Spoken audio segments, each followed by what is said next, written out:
The Stono Rebellion of 1739 was one of the earliest and most significant slave uprisings in the American colonies, taking place on September 9th in South Carolina. It marked a pivotal moment in the history of resistance to slavery, influencing laws and attitudes toward enslaved Africans for years to come. Background: the Stono Rebellion occurred near the Stono River, about 20 miles southwest of Charleston, South Carolina. South Carolina had one of the highest enslaved populations in the colonies, and the conditions were exceptionally brutal, particularly on rice plantations, where the work was physically demanding and dangerous. Many of the enslaved Africans in South Carolina were from the Kingdom of Congo, a region in Central Africa with a history of military organization and resistance.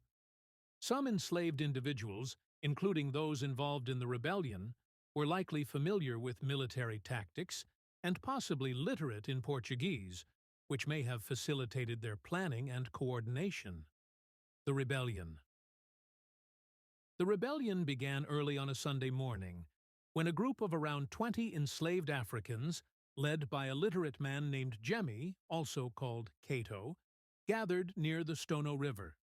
They first attacked and looted a firearms store, arming themselves with guns and ammunition. From there, they began their march southward toward Spanish Florida, which had promised freedom to enslaved people who could escape there and convert to Catholicism.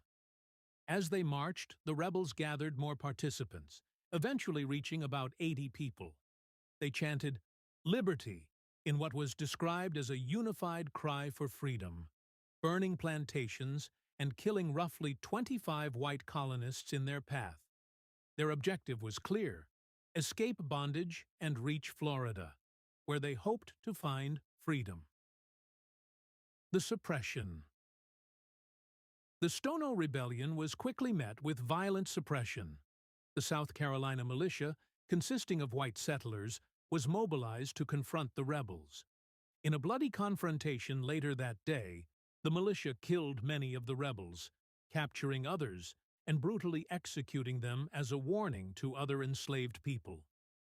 By the end of the confrontation, around 44 rebels had been killed, and those who were captured faced execution or harsh punishment. Aftermath and impact. In response to the Stono Rebellion, South Carolina's colonial government passed the Negro Act of 1740, which significantly tightened restrictions on enslaved Africans. The act limited the ability of enslaved people to gather. Enslaved individuals were prohibited from assembling in groups, even for religious services, unless white people were present. Restricted travel and movement. Enslaved people could not travel without permission, severely limiting their mobility. Banned literacy for enslaved people. Teaching enslaved Africans to read or write was outlawed to prevent them from organizing future revolts. Increased militia patrols.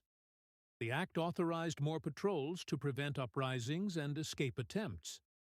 These new laws aimed to prevent further revolts, leading to even harsher living conditions and greater control over enslaved Africans.